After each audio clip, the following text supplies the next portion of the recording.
আপনার কাছে দুর্গাপুজো কি, মানে অনেকে জানতে চায়, কারণ এই পুজো আমাদের কাছে হয়তো 4টে দিন, 10টা দিন, 15টা দিন, কিন্তু আপনি তো এই পুজোর সাথে অনেকগুলো দিন, মাস জড়িয়ে থাকেন। আপনার কাছে দুর্গাপুজো কি?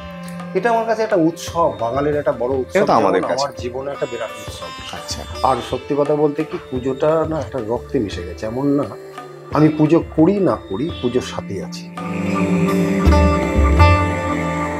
তা আমি প্রত্যেকটা মহিলা সেই আমার দুর্গা, একটা শ্রমিক, মহিলা শ্রমিক, তার মধ্যে মায়ের রূপটা তো আমি দেখতে পাচ্ছি, বা তার ভেতর তো মা। আচ্ছা, আপনাকে নিয়ে পুজো করতে গেলে পুজো কমিটির কি থাকা উচিত? এক, বাজেট, নাকি অনেক বড় জায়গা, নাকি আপনার সাথে আত্মীয়তা গড়ে তোলার ক্ষমতা? কোনটা থাকলে আপনি পুজো কমিটির পুজোটা করেন?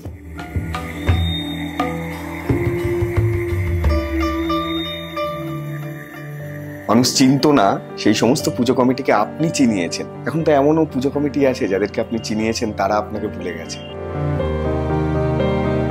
আমাকে যদি কেউ বলে যে আপনি এই দুর্গাপুজো, এই 27 বছর দুর্গাপুজো করে আপনি কি পেয়েছেন, সত্যি তো তাই।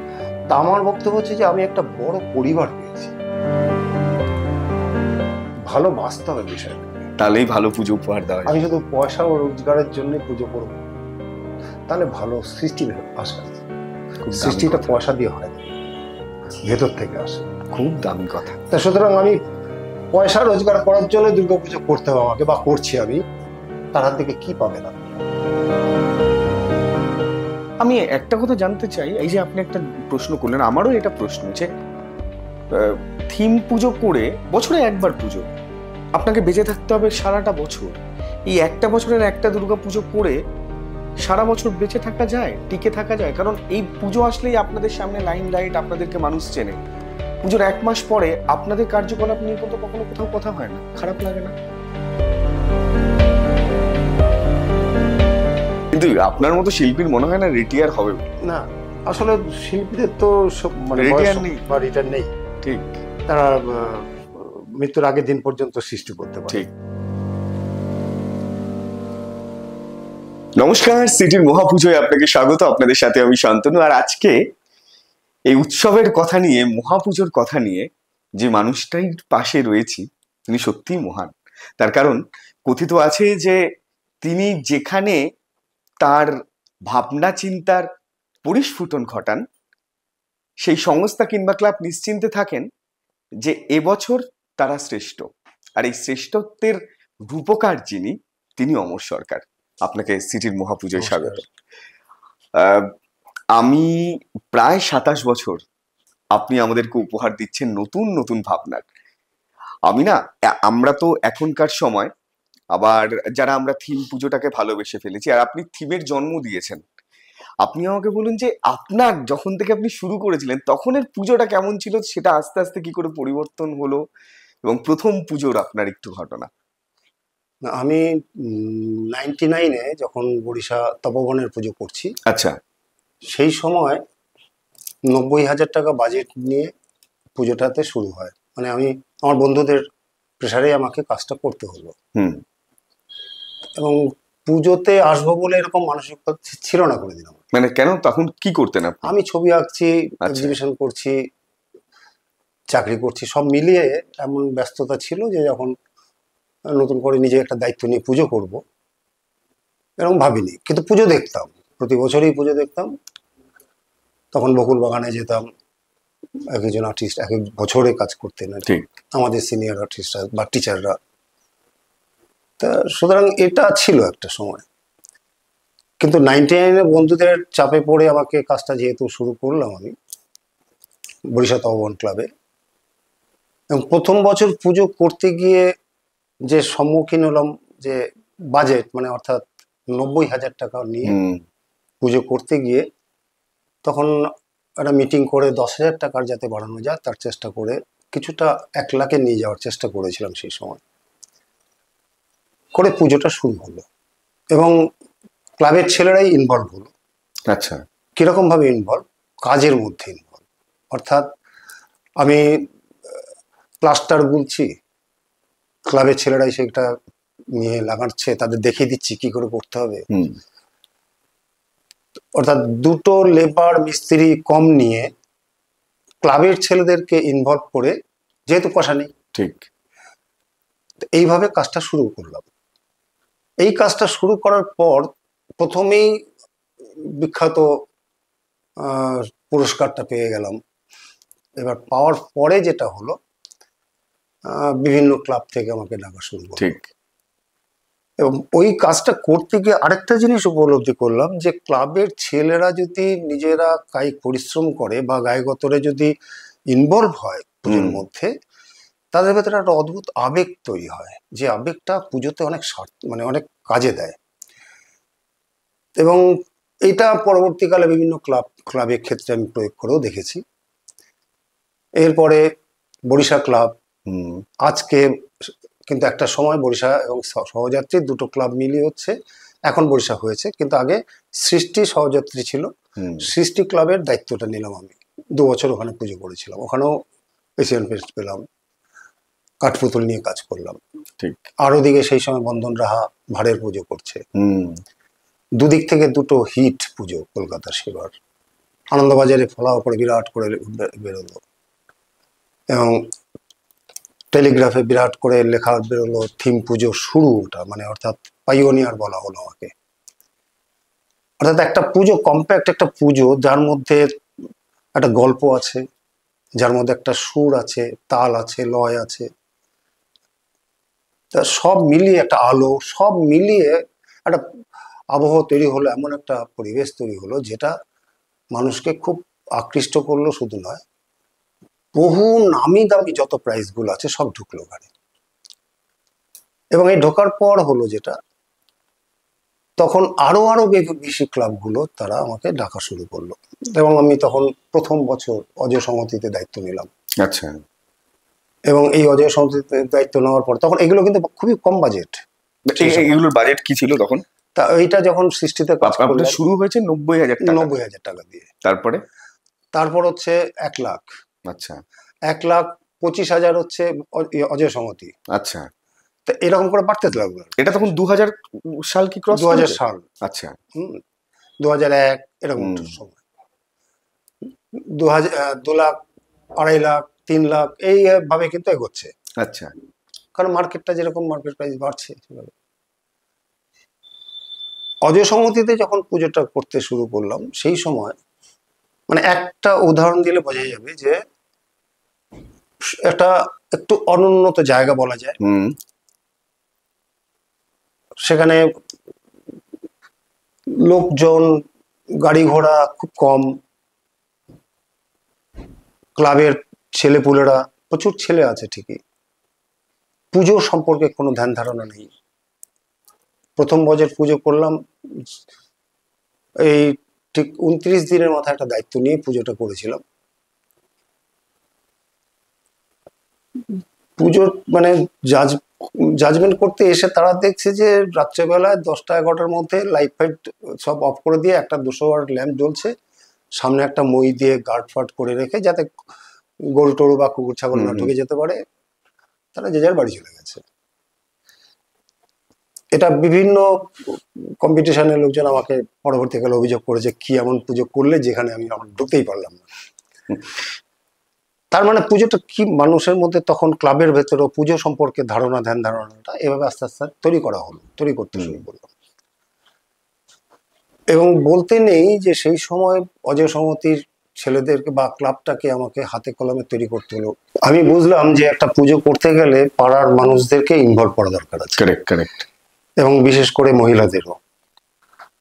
তা এবং তাদেরকে দিয়ে আমি কি করলাম, তখন বিভিন্ন রকম সামাজিক কার্যকলাপ করাতে শুরু করলাম।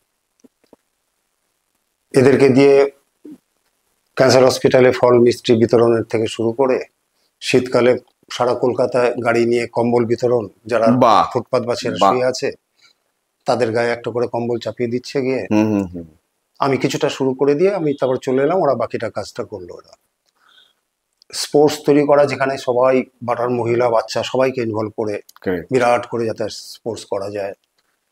এইরকম সব করতেন শুধু দুর্গাপুজোর জন্য? দুর্গাপুজোর জন্য, মানে এই মানুষগুলোকে একসাথে বেঁধে রাখতে, হ্যাঁ, খালি দুর্গাপুজোটাকে ভালো করবেন, ভালো করে বলে। এবং এটা পরবর্তীকালে আমি কিন্তু ত্রিকোণ পার্কেও করেছি, আপনারা কথা বলে দেখবেন ত্রিকোণ পার্কে বোলাদার সাথে, আজে তারা চালিয়ে যায়। তারা বলছে যে আপনি এর মধ্যে যা করে গেছেন, শিখে গেছেন, আমরা কিন্তু এখনো চালিয়ে যাচ্ছি সেভাবে। তার ব্লাড ডোনেশন ক্যাম্প থেকে স্বাস্থ্য ক্যাম্প, এগুলো এই পুজো মণ্ডপে করলে কি হয়? এটা করলে বলি, এটা করলে কি হচ্ছে, এদের মানসিকতার একটা পরিবর্তন করছে ছেলেপুলেদের। আর দ্বিতীয় ব্যাপার হচ্ছে সাধারণ মানুষ, আশপাশের যে লোকজন, তারা খুব খুশি হচ্ছে এবং তারা কাজের মধ্যে ইনভলভ হচ্ছে। আর যেহেতু একটা স্পোর্টস তৈরি করি, মানে খেলা, শীতকালে বিশেষ করে, তা তখন তারা বাড়ি মহিলা থেকে বাচ্চা থেকে সবাই তো ইনভলভ হচ্ছে, তখন একটা বন্ডিং তৈরি হচ্ছে কিন্তু এই ক্লাবের ছেলেদের সাথে, পাড়া প্রতিবেশীদের সাথে। পরবর্তীকালে পুজোর সময় আস্তে আস্তে তাদের কিন্তু ভিড় বাড়তে শুরু করে। একটা সময় দেখলাম আমি 70 থেকে 80 জন মহিলা বাহিনী অজয় সংহতিতে, যেটা অন্য কোনো ক্লাবে দেখা যাবে না। কিন্তু বাবা, আজকে টালা বারোয়ারিতে দেখেছি, কিন্তু এত নয়। আমি টালা বারোয়ারির কথা বললেন, টালা বারোয়ারিতে আমি যদি খুব ভুল না করি, মানুষজন চিনতে শুরু করলো যার হাত ধরে, সেটাই তো আপনি? হ্যাঁ, আমি আসলে টালা বারোয়ারির কয়েকজন সদস্য বা এরকমই আপনার মতো একজন আমাকে খুব রিকোয়েস্ট করেছিল যে আমারই খুব পরিচিত, যদি একবার দায়িত্বটা নাও। এবং আমি সত্যি কথা বলতে কি, সেই সময় নতুন নতুন ক্লাবকে দায়িত্ব নেওয়া শুরু করেছিলাম একটা সময়। সারা মানে এত বছর ধরে কিন্তু বহু নতুন ক্লাব আমার হাতে তৈরি হয়েছে। তার কারণ হচ্ছে থিম পুজোর প্রসার ঘটানোর জন্য, নতুন নতুন ক্লাবকে উৎসাহিত করার জন্য। এমনকি কিছু কিছু ক্লাব আছে, তাদের সিনিয়র যে সদস্য যারা আছে, তাদের সাথে আমাকে মিটিং করতে হলো, তাদেরকে বোঝাতে হলো কেন থিম পুজো করবে এরা, ইয়াংরা চাইছে। তারা টালা বারোয়ারিতে গিয়ে দেখে এসছে, তার বাবা কাকা এদেরকে নিয়ে গেছে সব সদস্যরা, যে চলো দেখবে, চলো পুজোটা কেমন, থিম পুজো কেমন হয়। এবং পরবর্তীকালে আমাকে ডাকে যে অমরদা, একটা মিটিং করবো, তুমি প্লিজ যে আমার সময় দিতে হবে। তা আমি গেলাম, যাওয়ার পরে তাদের কাকা বাবা, যারা সিনিয়র যারা মেম্বার আছে, তাদেরকে নিয়ে আলোচনা বসলাম। তাদেরকে বোঝালাম যে কেন থিম পুজোটা এরা চাইছে বা আমরাও চাইছি। তারা সাবেকি পুজো যে ধরনের পুজো করে এসছে, ওর থেকে একচুল নড়বে না, একদম পণ করে আছে। তাদেরকে কনভিন্স করলাম যে আজকে আপনি ভাবুন, আপনি যদি একটা এই ধরনের পুজো করেন, তাহলে আপনার এখানে সারা কলকাতার মানুষের পদধূলি পড়বে। আর এদেরকে যদি আপনি মনে করেন যে এই মানুষ তারাই নারায়ণ, তারাই ভগবান, তাহলে এত মানুষ, এত ভগবানের পদধূলি এখানে আপনার মণ্ডপে এসে পড়ছে, এটা কি আপনি চান না? লাখো লাখো মানুষ আসুক আপনার পাড়ায়, আপনার পাড়া দিয়ে সবসময় অনবরত ভিড় লেগে থাকুক। না বাবা, পুজো এরকম আমরা যে ধরনের নিষ্ঠার সাথে পুজো করি সেটা থাকে না। আর কে বলছে আপনাকে থাকে না? আমরা যে সমস্ত থিম পুজো গুলো করি, আপনি একবার গিয়ে দেখে আসবেন পুজো চলাকালীন, যে পুজোটা কিভাবে পুজোর মতো হয় কিনা। এই একটা ধারণা আমারও আপনার কাছে প্রশ্ন, যে অনেকের ধারণা কিন্তু যে থিম পুজোতে সুন্দর করে পুজোটা হয় না, হয়তো ওটাতে অনেকটা দেখনদারি বা ভ্রান্ত ধারণা, এটা একদম। তার কারণ বলি, আমি যাদের কাছে এই ধারণাটা যাদের জন্ম হয়েছে, তাদেরকে বলবো আমরা যে এই থিম পুজোর মানে পুজোর টাইমটায় আপনি যদি ঠাকুর দেখার সময় গিয়ে পৌঁছন, সেই সময় তো পুজো হচ্ছে না, তখন গিয়ে যদি দেখেন তাহলে একটা অন্য রূপ দেখবেন। কিন্তু পুজোর টাইমটা তো সময় নির্ঘণ্ট আছে, ঠিক ওই সময়গুলো বেঁধে যদি আপনি যান এই মণ্ডপগুলোতে, থিম পুজোর মণ্ডপগুলোতে, দেখবেন পুজোটা সত্যি পুজোর মতো হয় কিনা। অন্তত আমি আমার পুজো তো দেখেছি, তো আদার্স পুজোগুলো তো দেখেছি আমি। প্রতিমা নিয়ে একটা কথা আছে, আপনি এত বছর ধরে বহু ক্লাবকে উপহার দিয়েছেন। একটা সময় দুর্গা প্রতিমা বলতেই 10 হাত, যেরকম করে আমরা সাবেকি পুজোয় দেখি সেরকম, বা এক চালার ঠাকুর আমরা বুঝতাম। এখন কিন্তু দুর্গা প্রতিমার মধ্যেও অনেক ধরনের কি বলবো, অনেক ধরনের সজ্জা এসছে। মানে প্রতিমা, শুধুমাত্র প্রতিমাকে অনেক আঙ্গিকে সাজানো হয়, অনেক রূপ দেওয়া হয়। এটাকে আপনি কিভাবে দেখেন? এটা কিন্তু থিমের জন্য সামঞ্জস্য রেখে অনেক সময় করা। বলি, আমরা মাকে তো সাজাই তো ওই সময়, মার আরাধনা করব, মাকে সাজিয়ে তুলবো, তাই তো? তার মাকে সাজাতে গেলে আমার যদি থিম করি, একটা থিম বেস একটা মানে যেহেতু পুজো স্বভাবতই, তার উপরে ভিত্তি করে আমি যদি কিছু কিছু তার অর্নামেন্টস বলুন বা তার ড্রেস বলুন, তার কিছু যদি এটা করি, তার জন্য তো কোনো মায়ের কোনো পরিবর্তন ঘটছে না। মা আট পরে শাড়ি পরে থাকবে না, লাল পাড়ে শাড়ি পরে থাকবে না, বেনারসি পরাবো, তাতে তো মায়ের তো কোনো পরিবর্তন নেই। কিন্তু মায়ের যে রূপ যেভাবে আমরা দেখি, রূপটা তো থাকছেই তার না, যেভাবে আমরা দেখি, ধরুন অনেক সময় দেখা যায় থিম পুজোর ভেতরে প্রতিমাকে একভাবে তৈরি করা হয়েছে এটা থিমের সামঞ্জস্যের জন্য, আবার পাশেও আরেকটি প্রতিমা রাখা হয়েছে যেটা পুজোর জন্য। সেক্ষেত্রে দাঁড়িয়ে অনেকের একটা দ্বন্দ্ব চলে যে থিমের জন্য মাকে এইরূপ ভাবে সাজানো হলো বা এইভাবে একটা ডিজাইন দেওয়া হলো, আসল পুজোটা পাশে হচ্ছে, এটা নিয়ে কিন্তু অনেকের মধ্যে একটা ধারণা আছে। হ্যাঁ, একটা ধারণা আছে, জন্ম হয়, এটা ঠিকই। তবে দুটো প্রতিমা থাকার কোনো মানে হয় বলে আমার মনে হয় না। আচ্ছা। তা তার কারণ হচ্ছে যে হয়তো একটা ফাইবার গ্লাসের একটা প্রতিমা করেছে, মৃন্ময়ী মূর্তি হচ্ছে না, সেখানে নিজেদেরই হয়তো মনে হয় যে আমি একটা ফাইবার গ্লাসের পুজো, সেখানে তাকে কিভাবে পুজো করব বা কিছু, তখন একটা তো মূর্তি রাখতে হচ্ছে বা রাখে। তা এইরকম এক্সপেরিমেন্ট কিছু কিছু পুজো হয়নি তা না, হচ্ছে। তা আমি ওর পক্ষপাতী নেই। আমি আজ পর্যন্ত এত 27 বছর বহু বহু থিম করেছি, কোথাও আমি এই ধরনের কোনো প্রতিমা করিনি বা করার চেষ্টাও করিনি আমি। তা আমার প্রতিমা মা দুর্গা, আমার সত্যি কথা বলতে কি আপনি যেটা বলেছেন সেটা কথাটা ঠিক, যে প্রত্যেকটা মানুষের মধ্যে মা দুর্গার একটা আকৃতি বা তার রূপ একটা ভেতরে ভেতরে রয়ে গেছে প্রত্যেকের। তা আমি যদি যাই সেখানে, তাকে যদি আমার নিজের মাকে চিনতে পারছি না আমি, তখন একটা সৎ মা বা অন্য কেউ ভাবছি আমি, একটা আঘাত লাগতে পারে, ঠিক হতে পারে কারণ এটা আঘাত লাগে তার।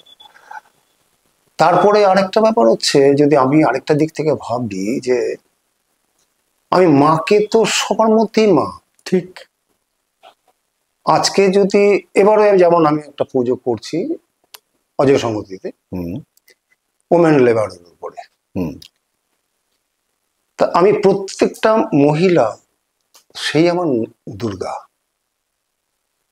তা যদি হয় তাহলে একজন লেবার, একজন শ্রমিক, মহিলা শ্রমিক, তার মধ্যে মায়ের রূপটা তো আমি দেখতে পাচ্ছি, বা তার ভেতর তো মা,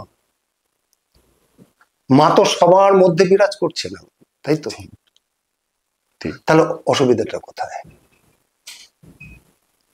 আমি এমন তো নয় যে তার সব হাত ফাত গুলোকে বাদ দিয়ে দিলাম, 10 হাত, তা তো বাদ দিয়ে নিলাম। মায়ের আকৃতি, মায়ের রূপ সবই তো রাখছি আমি।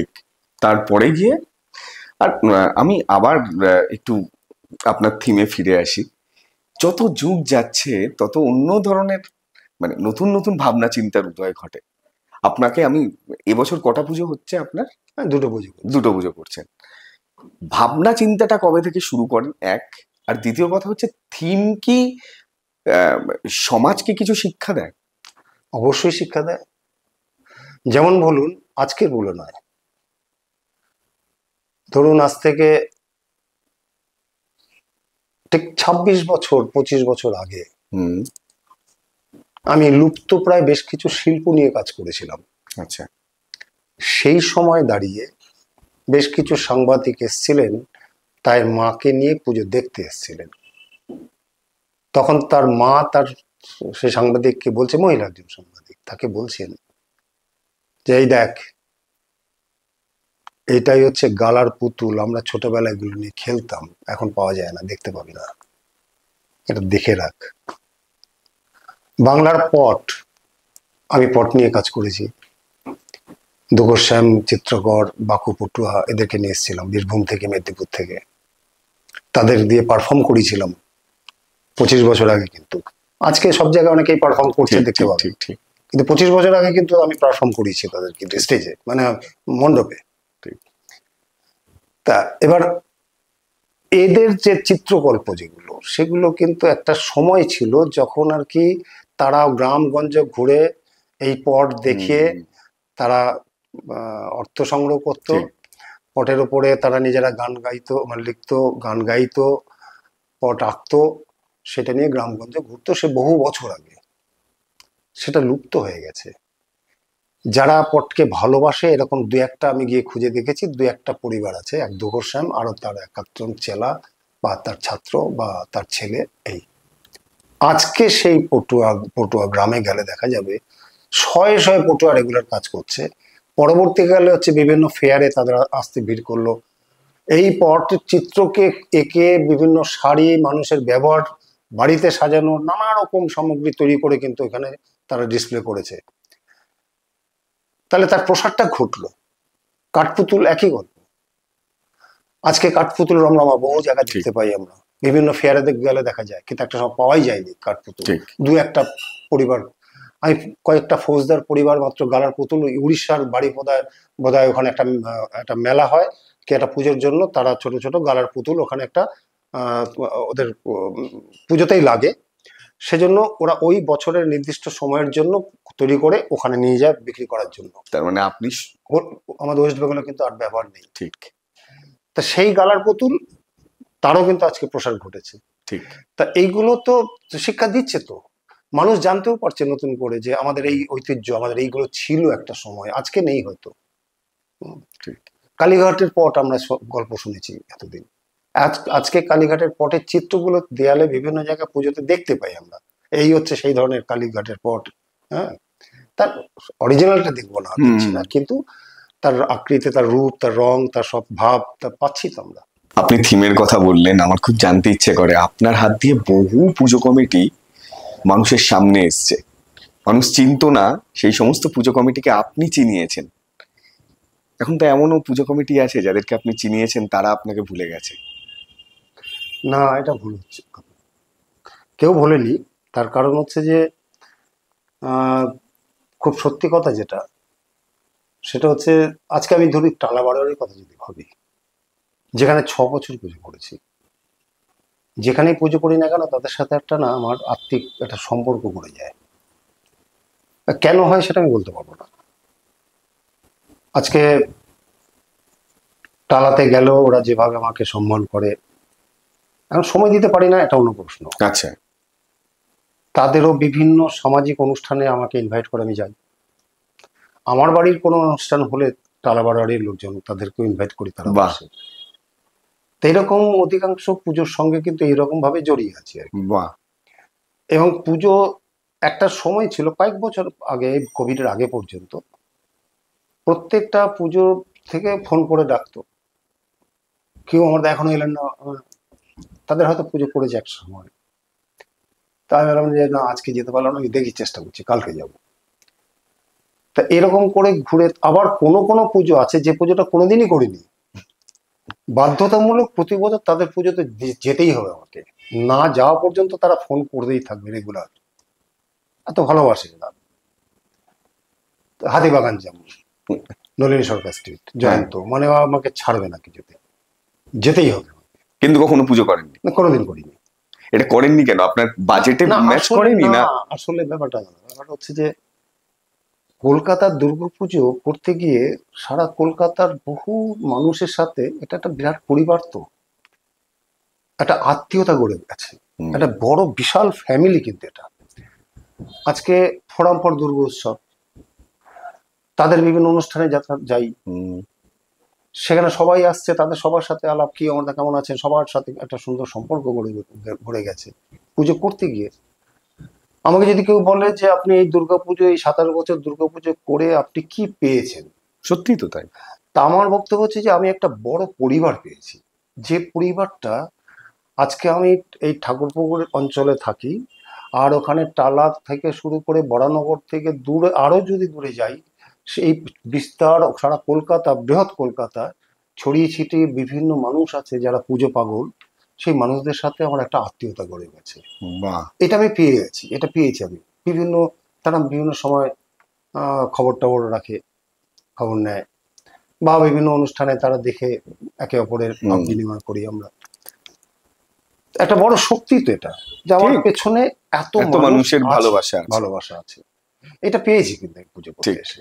আচ্ছা, আপনাকে নিয়ে পুজো করতে গেলে পুজো কমিটির কি থাকা উচিত? এক, বাজেট, নাকি অনেক বড় জায়গা, নাকি আপনার সাথে আত্মীয়তা গড়ে তোলার ক্ষমতা?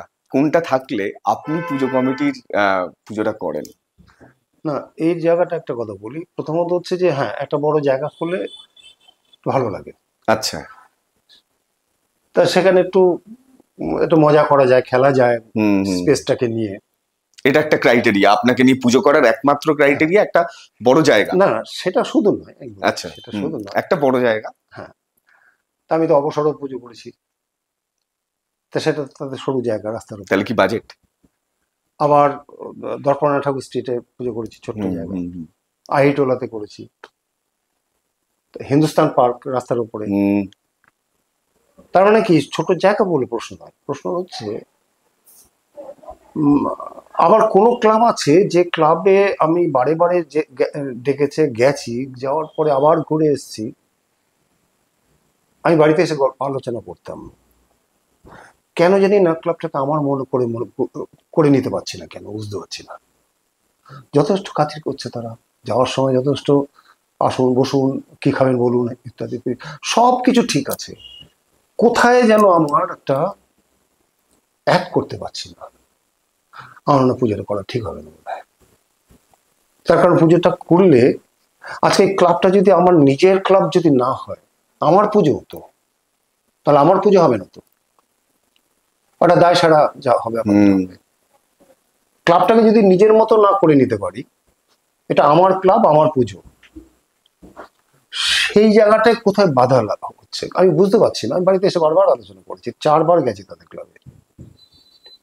পরে আমি বললাম যে কিছু মনে করো না, আমি না পারবো না করতে। কেন, কি অসুবিধা হয়েছে আপনার? না, অসুবিধা কিছু নেই, আমি এবছর পারবো না করতে, ছেড়ে দিয়েছেন। হ্যাঁ, আমি বললাম দেখো ঠিক হবে না পড়াটা, বলে। আর তারা অবাক হয়ে যাচ্ছে, কারেক্ট, কি এমন হলো? আমি তখন বললাম যে না, আমি আসলে ভেবেছিলাম করে উঠতে পারবো, কিন্তু আদার্স যে পুজোগুলো করছি তাদের সময় দিয়ে আর পারবো, সময়টা বার করা মুশকিল হবে, তাতে তোমাদেরও করাটা ভালো হবে না বলে এড়িয়ে গেছি। এরকম একটা ঘটনা ঘটে, একটা সময় ঘটে, যে গিয়ে দেখবো যে তাদের ভেতরে তো একটা আত্মিক একটা ব্যাপার ঘটবে, সেইটা তো দরকার আছে, একটা আবেগ থাকতে হবে একটা পুজোর সময়। কারণ আমি যে ধরনের পুজো করে অভ্যস্ত বা করেছি, দেখেছি একটা পুজো হচ্ছে, ক্লাবের প্রত্যেকেই কিন্তু আনন্দের সহকারে পুজো করছে। ঠিক। আমি টালার কথা যদি বলি, প্রত্যেকটা ছেলে বাচ্চা বউরা পর্যন্ত বসে গেল বিভিন্ন রকম কাজের মধ্যে, ঠিক আছে, এই ইনভলভমেন্টটা দরকার আছে। তখন ভালো লাগে পুজোটা, যে তাদের পুজো, সবার পুজো। তা আজকে যদি দেখি যে গিয়ে ক্লাবের 1-8 জন দাঁড়িয়ে আছে, লেবার মিস্ত্রি সব দিয়ে আছে, সব ঠিক আছে, সবাই আছে, সেখানে মনে হয় না যে শুধু টাকা ঢাললেই পুজোটা হয়ে যাচ্ছে। মানুষ কোথায়, ক্লাবের সদস্যরা কোথায়? যদিও এটা কমে গেছে আস্তে আস্তে, প্রত্যেকটা ক্লাবে গিয়ে দেখতে পাচ্ছি, কয়েকটা ক্লাব তো বলতে পারি যে শুধু কয়েকজন বয়স্ক লোক তারা আজও চালিয়ে যাচ্ছে। আমি জিজ্ঞেস করি, আমি বেহালা ক্লাবকেও জিজ্ঞেস করেছি, সন্দীপনকে, হ্যাঁ গো সন্দীপন কোথায়, ইয়াং ব্যাচ ট্যাচ নেই কেউ? বলে কি বলবো, আমরা যতদিন আছি আমরা নেই, পরে শেষ হয়ে পুজো।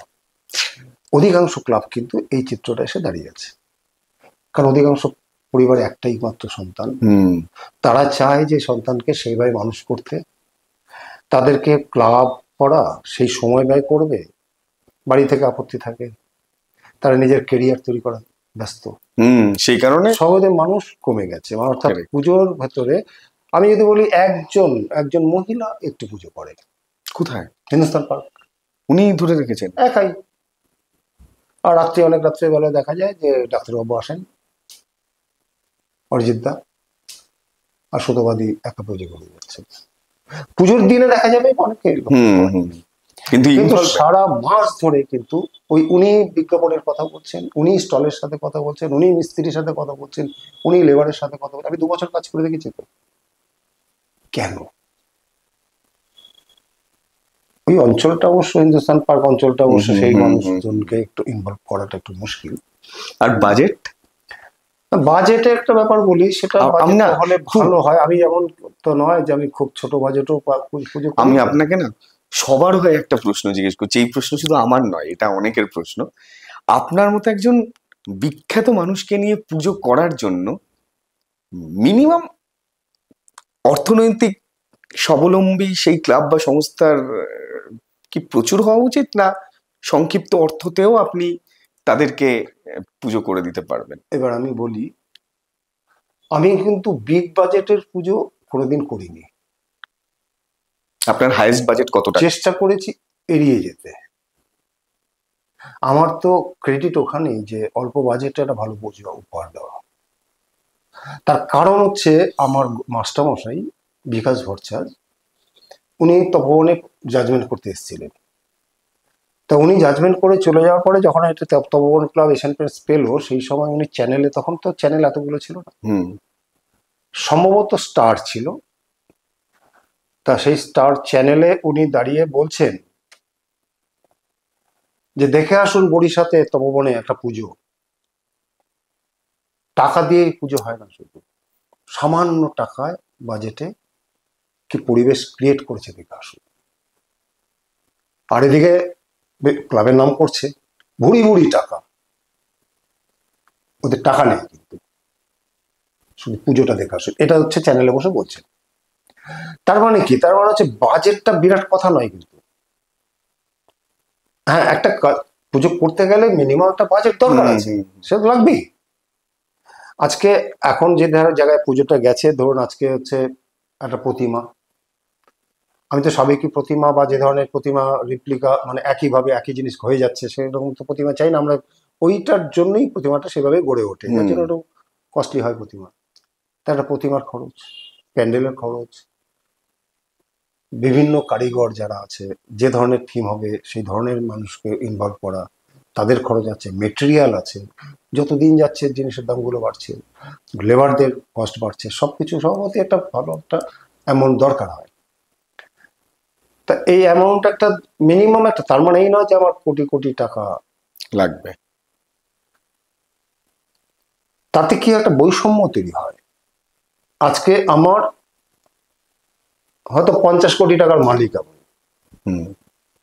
আমি কাউকে ডাকলাম, চলো কোনো ব্যাপার না, আনলিমিটেড বাজেট করে পুজো। তাহলে যারা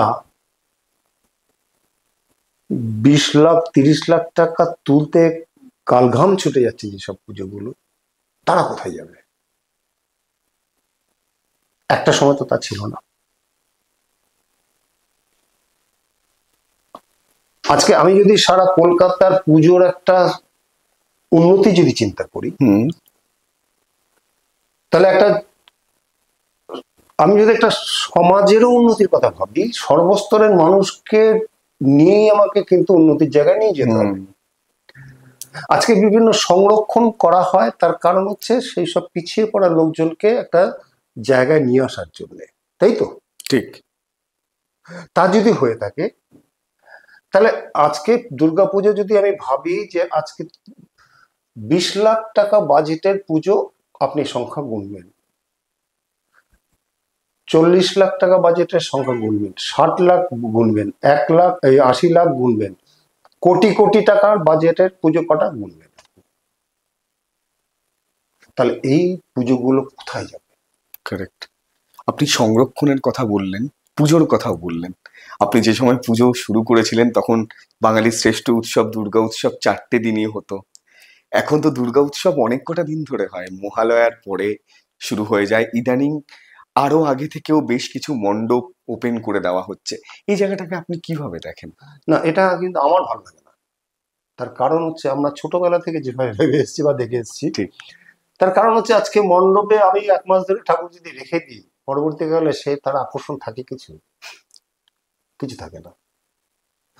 এবং ঠাকুরকে নিয়ে যদি আবার কোথাও পার্কে বসিয়ে রাখলাম, সেই ঠাকুরের প্রতি কি আর কোনো ভক্তি শ্রদ্ধা কিছু থাকে? থাকে না। প্রতিমা নিরঞ্জন হবে, আবার নতুন গড়ে উঠবে, সৃষ্টির মধ্য থেকেই আবার নতুন সম্ভাবনা গড়ে ওঠার। কারেক্ট। মানে ধ্বংসের মধ্যে থেকে। তাহলে প্রতিমা নিরঞ্জন হওয়ার এটা স্বাভাবিক হবেই, করতেই হবে। আবার প্রতিমা নতুন করে আবার নতুন রূপে নতুন ভাবে গড়ে তুলি। ঠিক। এবার আমি যদি মনে করি যে না রেখে দেবো, আপনি দশমীর পরে, আপনি দশমী শুধু নয়, আপনি একবার নিজেই বলবো যে সারা কলকাতায় একটু ঘুরবেন, অষ্টমী নবমী দশমী ওই সময়গুলোতে একটু ঘুরবেন তো, পুজোর চেহারাটা একটু দেখবেন তো। আপনি দেখবেন দ্বাদশী পর্যন্ত আছে প্রতিমা, গিয়ে একবার দেখবেন তো পুজোর গন্ধ থাকে কি আর? পাবেন না। ঠিক। আপনি ধ্বংসের কথা বললেন, আপনি প্রতি বছর নতুন নতুন সৃষ্টি আমাদের উপহার দেন, আবার দশমীর পরে সেই সৃষ্টি ধ্বংস হয়ে যায়। এই ধ্বংস বহুবার আপনি দেখেছেন, কষ্ট তো নিশ্চয়ই হয়েছে। সে কষ্ট তো একটা হবেই, সেটা মেনে নিতে হয়। যখন নতুন করে আবার একটা সম্ভাবনা দেখতে পাচ্ছি চোখের সামনে, তখন ওই ধ্বংসটাকে আমাদের মেনে নিতেই হবে, আবার তো সৃষ্টি করব। ঠিক। আমরা মাটি দিয়ে কিছু গড়ি, কোনো ভালো লাগলো না ভেঙে দিয়ে আবার নতুন করে চেষ্টা করি গড়ে তোলার। আমি কাগজে একটা ছবি আঁকছি, সব ছবি ভালো হচ্ছে তা নয়। ঠিক। স্কেচ করছি, ছবি করছি, কোনটা তো ভালো লাগলো না, ফেলে দিলাম, আবার আবার তৈরি করলাম। ঠিক। তা সুতরাং একটা শেষ হবে, আবার নতুন সূর্যাস্ত হবে, আবার নতুন করে সূর্য উঠবে। আপনার হাত দিয়েও কিন্তু প্রচুর নতুনদের আমরা নতুনদের কাজ দেখতে পাই, আপনার প্রচুর ছাত্রছাত্রী কাজ করে, কেমন লাগে আপনার? আর আপনার আমার আসলে আমি না, এটা অনেকেই বলে আমাকে যে এখন সারা কলকাতার বহু শিল্পীরা আছেন যারা আমারই ছাত্র। এখন শুধু শিল্পীরাই নয়, আর্ট কলেজের বা বিভিন্ন জায়গায় যারা কাজ করছে ছেলেপুলেরা, আর্টিস্টরা যারা, তারা অনেকেই আমার হাতে তৈরি। এখন আমি আসলে হচ্ছে খুব ছোটবেলা থেকেই টিচারই করি, আমি শিক্ষক। এবার আমি টিচার্স ট্রেনিং কলেজে টিচারই করতাম। আমার একটা আঁকার স্কুল ছিল, যে আঁকার স্কুলে প্রচুর ছেলেপুলেরা, হাজার হাজার ছেলেরা কিন্তু আমার ছাত্র। তারা পরবর্তীকালে কেউ কেউ তারাও আবার টিচার হয়ে গেছে এরকম। যেমন গভর্নমেন্ট আর্ট কলেজের 4-5 জন টিচার আছে যারা আমার ছাত্র, ইন্ডিয়ান আর্ট কলেজে আমার ছাত্র, এরকম আছে, বহু জায়গাতেই আছে। তা এবার এই যে ছাত্ররা, আমি যদি 85 সাল বা ওরকম সময় যদি ভাবি, সেই সময় কিন্তু আমার এই ছাত্রগুলোতে তৈরি করছি আমি। তারা আজকে বড় হয়ে গেছে। আমি যখন পুজো ফিল্ডে আসি, সেখানেও তো ওই যেহেতু টিচারই করছি আমি, ওটা যেন রক্তে মিশে রয়েছে, মানে টিচার হওয়ার জন্যই বোধহয় জন্মেছে আমি। তো এবার ওই পুজো ফিল্ডেও এসে সেখানেও সেই টিচারই করতে শুরু করে দিলাম। তাতে কি হয়, আজকে বহু ছেলেরা, বহু কারিগররা আছে বা হেল্পার আছে, যাদেরকে আমি মিস্ত্রি বানিয়ে দিয়েছি কয়েক বছরের মধ্যে। বাহ। কয়েকজন ছেলে আছে, আপনি যে ধরনের কাজ বলবেন, যে ধরনের কাজ বলবেন, ওকে যদি বলেন মাটি মাখতে, মাটি দিয়ে কিছু করতে করে দেবে। ওকে যদি বলেন কার্পেন্টারের কাজ করতে করে দেবে। বাবা। ওকে যদি বলেন ওয়েল্ডিং করতে, তাও করে দেবে। ওকে যদি বলেন গ্রাইন্ডার দিয়ে কিছু কাটতে, কার্ভিং করতে করে দেবে।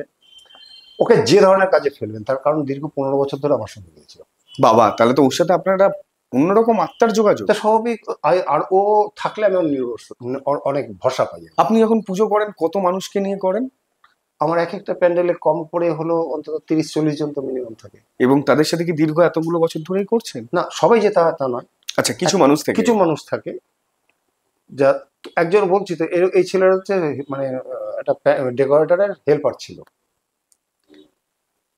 তা হাফ মিস্ত্রি আর কি, ওই এগিয়ে টেগিয়ে দেওয়া, একটু কেটে দেওয়া। সে আজকে শুধু কার্পেন্টারই নয়, বললাম তো সব ধরনের কাজ ব্যবস্থা। রাজমিস্ত্রির কাজ, ওকে ইট গাঁথতে বলুন গেঁথে দেবে, প্লাস্টার করতে বলুন করে দেবে। আপনি তো মানুষও তৈরি করেছেন প্রচুর। এমনকি আমি বেশ কিছু মানে এবার ক্রিয়েটিভ কিছু কাজ করাচ্ছি, যেগুলো দেয়ালটাকে প্লাস্টার করে সেইটাকে কার্ভিং করে, হ্যাঁ, তার ডিজাইনগুলো বার করছি। ও পর্যন্ত করছে কাজ, আর্টিস্টরা যেমন আছে করছে, ও করছে। নতুনদের কাজের কাজ আপনার ভালো লাগছে?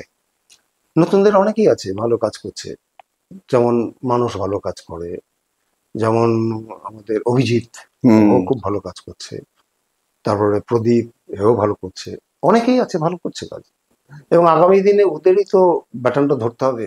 আমরা ঠিক। কতদিন, আমরা তো চাই যে পুজোর থেকে বিরতি রিটায়ার করতে, কিন্তু কিন্তু আপনার মতো শিল্পীর মনে হয় না রিটায়ার হবে বলে? না, আসলে শিল্পীদের তো মানে বয়স রিটায়ার নেই। বা রিটায়ার নেই, ঠিক তারা মৃত্যুর আগের দিন পর্যন্ত সৃষ্টি করতে পারে। ঠিক। কিন্তু তা হলেও জায়গাগুলো তো আসতে হবে, ভালো ছেলের দরকার আছে। এই মানে প্রফেশনে পুজো ফিল্ডে কিন্তু আহ, আপনি দেখুন একটা গ্রুপ যদি হিসেব করি, তার বাইরে কোথায় ঠিক। এত পুজো। আমি একটা কথা জানতে চাই, এই যে আপনি একটা প্রশ্ন করলেন, আমারও এটা প্রশ্ন যে থিম পুজো করে বছরে একবার পুজো, আপনাকে বেঁচে থাকতে হবে সারাটা বছর। এই একটা বছরের একটা দুর্গা পুজো করে সারা বছর বেঁচে থাকা যায়, টিকে থাকা যায়? কারণ এই পুজো আসলেই আপনাদের সামনে লাইম লাইট, আপনাদেরকে মানুষ চেনে। পুজোর 1 মাস পরে আপনাদের কার্যকলাপ নিয়ে কিন্তু কখনো কোথাও কথা হয় না, খারাপ লাগে না? বা এই টিকে থাকার রসদ কি হতে পারে? না, আসলে আমার কর্মকাণ্ডে সাধারণ মানুষগুলো তারা তো জানে না বলে তারা খবর রাখে না বা কিছু। সারা বছর আমি কি করি না করি, তারা এটা একটা পাবলিকের ওপেন জায়গাতে তাদের পুজো হচ্ছে, সেখানে মানুষ আসছে দেখতে পাচ্ছে। আর আমি ধরুন আমি কদিন আগে হচ্ছে ঘাটালে একটা বিরাট প্রজেক্টের একটা কাজ করলাম। বাহ।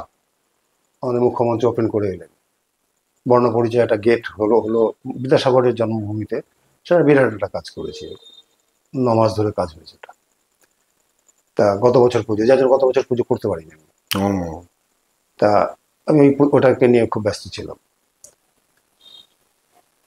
কটা লোক জানে? ঠিক। আপনি একবারে পেপারে দেখেছেন হয়তো, ঠিক। আমজনতা যদি ভাবি কটা লোক জানে? খবর নিলে ঠিক খবর পাওয়া যেত। হ্যাঁ, তা সুতরাং দরকার নেই, তারা পুজো ভালোবাসে, পুজোর জন্য পাগল, তারা পুজোর জন্য আসে, বা পুজোই হচ্ছে আমাদের পরিচয়টা দিয়েছে, এটা পরিষ্কার। আপনার কাছ থেকে একটা টিপস পেতে চাই, আমি শুধু না, যারা ওখানে নতুন শিল্পী তারাও। একজন শিল্পী কখন সে বুঝতে পারবে যে সে থিম পুজোটা করতে পারবে, প্রতিমা বানাতে পারবে, বা মানুষকে নতুন সৃষ্টি উপহার দেবে? এটা একজন তো ছোট থেকে সবাই আর্টের মধ্যে থাকে, কিন্তু তাদের অনেকের ইচ্ছে থাকে। সে কখন এই বিষয়টা বুঝতে পারবে যে তার শিল্পী বা সে মানুষকে নতুন কিছু উপহার দেবে? এই যোগ্যতাটাও কখন বুঝতে পারা যায় বা বোঝা যেতে পারে? না, আসলে কি জানেন বলোই একটা, সেটা হচ্ছে যে একজন আর্টিস্টকে একটা ভালো একটা পুজো করতে গেলে না, তাকে সব ধরনের জ্ঞান থাকা দরকার আছে। আজকে ধরুন যারা ছবি আঁকে, তারা পৃথিবীর আনাচে কানাচে সমস্ত কিছু কিন্তু ড্রয়িং বা ছবি আঁকেনি, কিন্তু যখন সে ক্যানভাসে ছবিটা আঁকছে, সে তার রূপটাও কিন্তু দিচ্ছে সে, তার কারণ সে দেখেছে, দেখার মতো করে। 50% কিন্তু ওই দেখাতেও কিন্তু 50% আমার শেখা হচ্ছে। আমরা আমাদের দৃষ্টিটা অন্যরকম, আমরা দেখার মতো করে দেখি জিনিসটা, তার ভেতরে প্রবেশ করার চেষ্টা করি। যত শিল্পীরা আছেন, চিত্রশিল্পীরা আছেন, আপনি দেখবেন তারা শুধু আপনার বাহ্যিক দিকটাই শুধু দেখছে না, কিন্তু আপনার ভেতরে প্রবেশ না করা পর্যন্ত আপনার ছবিটা, পোর্ট্রেটটা আমি ঠিক মতো আঁকতেও পারবো না, সে ক্যারেক্টারটা ফুটিয়ে তোলা মুশকিল আছে। তাহলে এটা একদিনে তো হবে না। আজকে যে মার্কেটে যে সমস্ত ছেলেপুলেরা যারা কাজ করছে এই যে পুজো ফিল্ডে,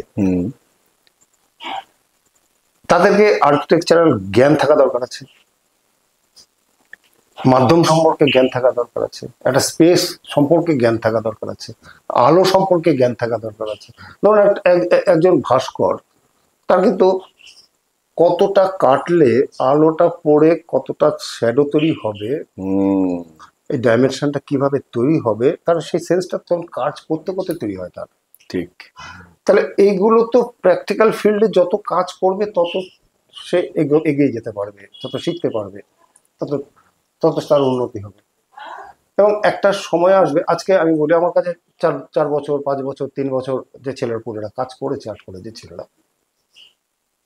একটা সময় এসছে যখন হ্যাঁ তারা করতে পারে এরকম একটা জায়গায়। 1-1 বছর হয়তো একটু হোঁচট খেতে হবে, প্রথম বছরেই যে বিরাট কাণ্ড করে ফেলবে তা হয়তো নাও হতে পারে। ঠিক। 1-1 বছর তাকে হোঁচট খেতে হবে, তারপরে কিন্তু লেগে থাকতে হবে, ভালোবাসতে হবে বিষয়টাকে, তাহলেই ভালো পুজো উপহার দেওয়া যায়। আমি শুধু পয়সা ও রোজগারের জন্যই পুজো করব, তাহলে ভালো সৃষ্টি আসবে না। সৃষ্টিটা পয়সা দিয়ে হয় না, কিন্তু ভেতর থেকে আসে। খুব দামি কথা। তা সুতরাং আমি পয়সা রোজগার করার জন্য দুর্গাপুজো করতে হবে আমাকে, বা করছি আমি, তার হাত থেকে কি পাবেন আপনি? কি পাবেন?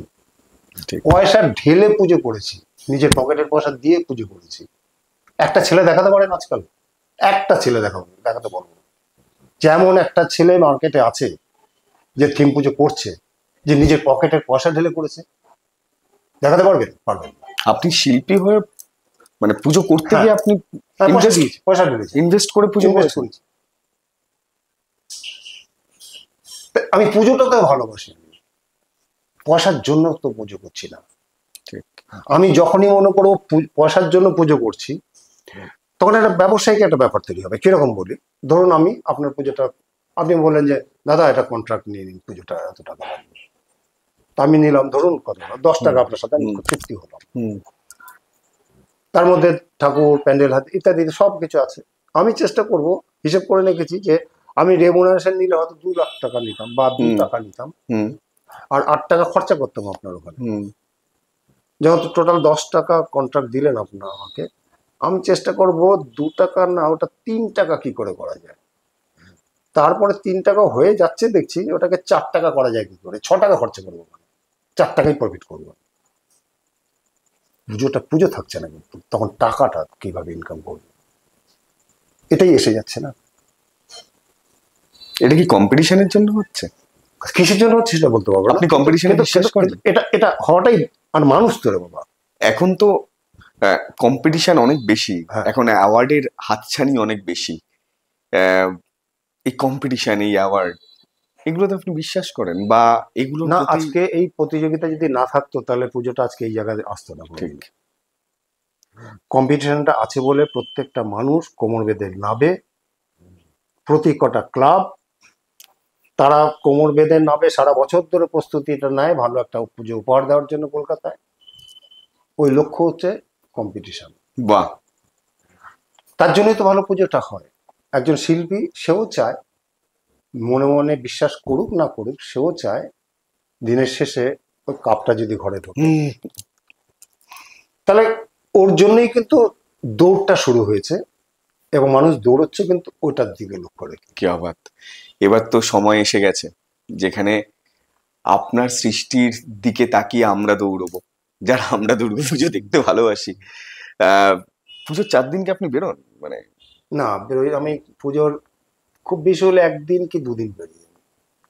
আচ্ছা। তার কারণ এই পরিশ্রমের পরে তখন ওই একটা প্যান্ডেল থেকে আরেকটা প্যান্ডেলে যেতে গেলে যে সময়টা লেগে যায়, আমার কোনো প্যান্ডেলে, কলকাতায় কোনো প্যান্ডেলে যে লাইন দিয়ে ঢুকতে হবে তো মানে নেই। তাই, ঠিক। কিন্তু যেতে তো হবে। ঠিক। আমি এখান থেকে টালা বারোয়ারিতে যাবো, ধরুন কথা বলি, তাহলে এতটা পথ আমাকে কিন্তু যেতে হবে, পুরো রাস্তাটা ক্রস করে এতটা যেতে হবে। সেই সময়টা, পুজোর সময়গুলো, ওই দিনগুলোতে একটা দেখলাম আমি পুজোটা, এই করে খুব বেশি হলে 2, 3, ম্যাক্সিমাম 4টে পুজো কভার করতে পারবো, দেখা যায়। ঠিক। আর না হলে করতে হবে কি, হয় ভোরবেলায় বেরোতে হবে। হ্যাঁ, তখন ফাঁকা থাকে। একটা ফাঁকা থাকে, ঠিক। চটপট হ্যাঁ যাওয়া যায়। ঠিক ঠিক। এত মানুষ, লাখো লাখো মানুষ তো তখন রাস্তায়। তো ঠিক ঠিক। এই লাখো লাখো মানুষকে টপকে তো আমাকে যেতে হবে ওই জায়গায়। রাইট। আপনার কাছে দুর্গাপুজো কি, মানে অনেকে জানতে চায়, কারণ এই পুজো আমাদের কাছে হয়তো 4টে দিন, 10টা দিন, 15টা দিন, কিন্তু আপনি তো এই পুজোর সাথে অনেকগুলো দিন, মাস জড়িয়ে থাকেন। আপনার কাছে দুর্গাপুজো কি? এটা আমার কাছে একটা উৎসব, বাঙালির একটা বড় উৎসব, আমাদের কাছে আমার জীবনে একটা বিরাট উৎসব। আচ্ছা। আর সত্যি কথা বলতে কি, পুজোটা না একটা রক্তে মিশে গেছে। এমন না আমি পুজো করি না করি, পুজোর সাথেই আছি। বাহ। এবং ধরুন 2-3 মাস আগে থেকে, মানে যতদিন এগিয়ে আসছে পুজো, যতদিন এগিয়ে আসছে, মা আসছে মা আসছে মা আসছে, তত আরো বেশি আরো বেশি ঢুকে যাচ্ছে ওর মধ্যে। তো পুজোটা বাদ দিলে আমি কে, এরকম মনে হয় মাঝে মধ্যে। পুজোর সঙ্গে এমন ভাবে হয়ে রয়েছে না, জড়িয়ে আছি, মানে যার জন্য এই পুজোকে কেন্দ্র করে বাড়িতে অনেক সময় বলে, চলো এই পুজো এত পরিশ্রম হয়, তারপর পুজোর কটা দিন একটু ঘুরে আসি। আজ পর্যন্ত এই 27 বছরে কোনোদিন কিন্তু যাইনি, কারণ ওখানে গিয়ে কিন্তু মন টিকবে না, আমার কিছু ভালো লাগবে না। ঠিক। আমি এখানে ঘরে বসে থাকলেও ওই বাজনাটা বাজছে, সেটা কানে ঢুকছে আমার, ওটাও ভেতরে একটা দোলা দিচ্ছে আমার। বাহ। কিন্তু ওইখানে গিয়ে তো ওই বাজনাটা শুনতে পাবো না, ওই ঢাকের বাদ্যিটা শুনতে পাবো কি আমি? পাবো না। ঠিক। আজ পর্যন্ত আমি যাইনি, কোনোদিন যাইনি। এবারও আমাকে বলেছে চলো কদিন ঘুরে আসি, ওই কটা দিন। ঢাকের বাদ্যি ইতিমধ্যেই বেজে গেছে কিন্তু, এবং আমাদের মধ্যেও আনন্দ উৎসব তো শুরু হয়ে গেছে। সিটির মহাপুজোতে এসে আমাদের এই সিটির মহাপুজোতে আপনার কেমন লাগলো, একটু যদি অনুভূতিটা বলেন। সত্যি কথা বলতে কি, সিটি কেবলের সাথে বহু বছরের সম্পর্ক। সিটি কেবলের প্রতি বছরে কয়েক মাস আগে অনুষ্ঠান হলো, প্রতি বছর আমাকে ইনভাইট করে। সত্যি কথা বলতে সব বছর আমি উঠতে পারি না। আমার এটা খুব দুর্ভাগ্য, এটা অপরাধ আমার, যেতে পারি না। মৃন্ময়ের সাথে প্রতি বছরই কথা হয় আমার। আর আমার তো সিটি কেবলই চলে বাড়িতে, তো এটা আমার তো জীবনের সঙ্গে জড়িয়ে রয়েছে সিটি কেবল। কারেক্ট। আর তারা এরকম একটা কর্মকাণ্ড করছে, সেটা তো আনন্দ হওয়াটাই স্বাভাবিক। তা আমি বলবো সবাইকেই, সিটি কেবলের এই চ্যানেলে আপনারা পুজো উপভোগ করুন, পুজো দেখুন। এরা সারা কলকাতা ঘুরে আপনাদের সমস্ত পুজোকে উপহার তুলে ধরছে। আপনারা সিটি কেবলের পাশে থাকুন। আচ্ছা, আমাদের একটা অনুষ্ঠান হয়, যারা একটু আমাদের সমাজের মধ্যে থেকেও হয়তো সাধারণ বা আমাদের মতো জীবনযাপন করতে পারে না, তাদের মুখে হাসি ফোটানোর একটা প্রয়াস করি আমরা। সেটাতে আপনি অংশগ্রহণ করেন। হ্যাঁ, ওই অনুভূতিটা আমরা চাই যদি একটু, কারণ ওটা নিয়ে তো কখনোই ওরকম ভাবে আমরা কখনো কিছু মানুষকে প্রয়োজন মনে করিনি জানানোর, কিন্তু আপনারা পার্ট এই অনুষ্ঠানটা। একটু যদি অনুষ্ঠানটা নিয়ে বলেন। সমাজের পিছিয়ে পড়া বেশ কিছু মানুষজনকে বা ছেলেপুলেদেরকে নিয়ে সিটি কেবল কিন্তু বহু বছর ধরে কাজ করছে, এবং তাদের মুখে হাসি ফোটানোর জন্যে, এবং সারা বছরটা তাদের খুব দুঃখে কষ্টে কাটে, এবং এই পুজোর দিনগুলো তারা যাতে আনন্দে কাটাতে পারে, সিটি কেবল তাদের পাশে সবসময় আছে, প্রতি বছরই আছে, এবারও থাকবে। তাদের জামা কাপড় বিভিন্ন উপহার নিয়ে সিটি কেবল তাদের কাছে যাচ্ছে, পৌঁছচ্ছে। এটা খুব কি বলবো, সমাজের একটা খুব ভালো কাজ বলে মনে করি আমি। এটা বছর বছর করুক এরা, আমি তাদের পাশে আছি, থাকবো। বাহ, আপনারও পুজো দুর্দান্ত কাটুক, খুব ভালো কাটুক, আর আপনি এইভাবে আমাদের নতুন নতুন উপহার দিন। সিটি মহাপুজোয় আপনার পেয়ে সত্যিই ভালো লাগলো। পুজো আমাদের স্টার এই এপিসোড আপনার কেমন লাগলো? যদি ভালো লেগে থাকে প্লিজ কমেন্ট করে জানাবেন, আর আপনার চোখে আপনার স্টার কারা সেটাও কিন্তু আমাদের কমেন্ট বক্সে জানাতে ভুলবেন না। তাই দেখতে থাকুন এই এপিসোড আর সাবস্ক্রাইব করুন। This song presented by Natraj Pipes, Pipes Ka Maharaj, powered by Akash Institute, associated by Chandran Pulse, Pansari Masala, Taste and Bite, Annapurna Swadist.